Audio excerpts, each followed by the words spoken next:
Hi everyone. ఈరోజు తొలి ఏకాదశి అండి.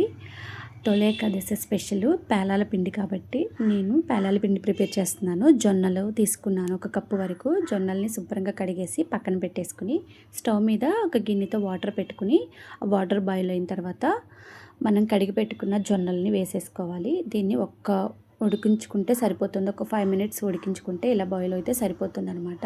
నెక్స్ట్ వచ్చేసి ఇవి ఒక జాలి గిన్నెలో వేసేసుకోవాలి.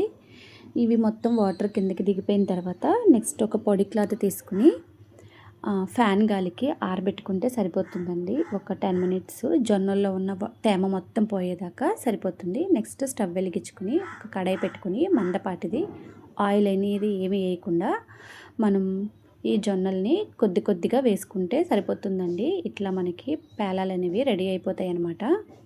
చూసారా, కంపల్సరీగా మూత పెట్టండి, లేదా పైకి చిటపట్లాడుతూ పేలిపోతూ ఉంటాయి అన్నమాట. ఇలా నెక్స్ట్ ఇంకొకసారి కూడా వేసేసుకున్నాను. మిగిలిన జొన్నలు కూడా వేసేసుకుని ప్రిపేర్ చేసేసుకున్నాను. నాకు ఒక గిన్నె వరకు అయినాయండి పేలాలు. ఇవి వచ్చేసి మిక్సీ పట్టేసుకున్నాను అనమాట.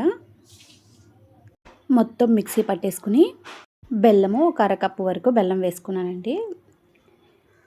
బెల్లం వేసేసుకుని మొత్తం మళ్ళీ ఒకసారి మిక్సీ పట్టేసుకుని పక్కన పెట్టేసుకుంటామే.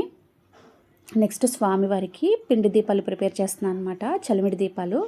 ఇవి రోజు ఏకాదశి కాబట్టి చలిమిడి దీపాలు పెడితే చాలా మంచిదని చెప్పి ఈరోజు 7 దీపాలు పెట్టుకుందామని ఒక కప్పు బియ్యం పిండి, అరటిపండు, కొంచెం బెల్లము, ఆవు పాలు, ఆవు నెయ్యి వేసి కలిపేసి 7 దీపాల దాకా ప్రిపేర్ చేశాను. నెక్స్ట్ మనం రెడీ చేసుకున్న పేలాల పిండి కూడా స్వామివారికి ప్రసాదం కింద పెట్టేసి స్వామివారిని అలంకరించి ఇంట్లో దీపారాధన చేసుకుని నెక్స్ట్ గుడికి వెళ్ళామన్నమాట.